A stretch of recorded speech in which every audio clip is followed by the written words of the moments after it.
Similar to the September 21 trillion peso march, no? Ang patakaran po natin sa stage ay walang politiko na sasalang, no? So again, people they're welcome to join as participants po, pero for this one hindi marami naman silang ibang pagkakataon to speak to the people. Bawal ang politiko sa entablado. Ito ang mahigpit na ipatutupad ng mga organizer ng Trillion Peso March Part 3 sa EDSA People Power Monument sa darating na February 25. Ayon kay Tindig Pilipinas Co-Convener Francis Joseph Kikodi, sa gagawing kilos protesta, malaya at irerespeto nila ang anumang saloobin at pahayag ng mga inimbitahang magtalumpati, ngunit dapat ay nararapat at hindi ito labag sa saligang batas ng Pilipinas. Bawal lang po talaga ay yung mga labag sa Constitution tulad ng mga calls for violence, yung mga calls na naka-address sa ating armed forces, tsaka yung mga calls for an unelected body to take office, kagaya ng revolutionary government or pati na rin yung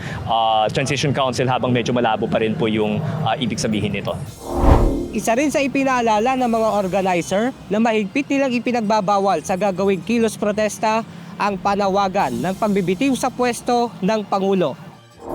Siguro po kung in the heat of passion may nagsabi yun in an isolated case, baka pwedeng palagpasin. Pero kung merong concerted effort na i-hijack yung program na yun yung panawagan, then meron naman po tayong marshals to escort yung mga may ganong intention outside of the premises po. And then malapit din po yung pakipag-ugnayan natin sa PNP.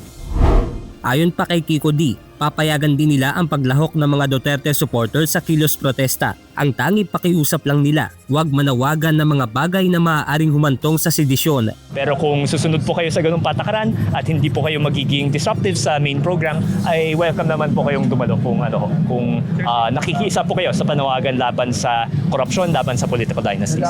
Ayon naman kay Quezon City Department of Public Order and Safety Head Elmo San Diego, hindi papayagan ng lokal na pamahalaan na magsagawa ng kilos protesta ang mga grupo na ang layunin ay pabagsakin ang gobyerno. Pag gusto mo bumagsak ang gobyerno, bakit kita bibigyan ng permit? Obvious naman yun. Parang hindi naman tama yun. At hindi papayag ang QCLGU na ang direksyon ng rally nyo ay short of saying seditions na. Definitely hindi bibigyan ng permit yan kasi ang assessment ng QCPD dyan hindi tama at delikado. Kaya nga yung ibang grupo na merong record na at merong nakulong na, never nabibigyan ng permit yan dito. Samantala, para naman masiguro na magiging maayos ang daloy ng mga sasakyan sa EDSA, hihilingin ng Metropolitan Manila Development Authority sa Department of Transportation na magkaroon ng adjustment ng concrete barrier sa EDSA busway. DOTR may controllers ng bus lane. So, sila pa rin ang magbibigay ng final na say kung anong mangyayari dyan. Pero sa amin is kailangan talaga maproteksyonan na hindi dapat magsarado yan. We will write sa DOTR para i-adjust pa rin because may experience kami nung mga nakaraan na yung mga relista since nag-spill over sa EDSA tumayo at nandun na sa EDSA bus carousel kaya naharangan. At dahil may pasok pa rin sa trabaho at paaralan sa naturang PEDSA, nakiusap ang MMDA sa organizer na huwag makaabala ang mga lalahok sa kilos protesta sa daloy ng mga sasakyan. This time, wala hong march na gagawin.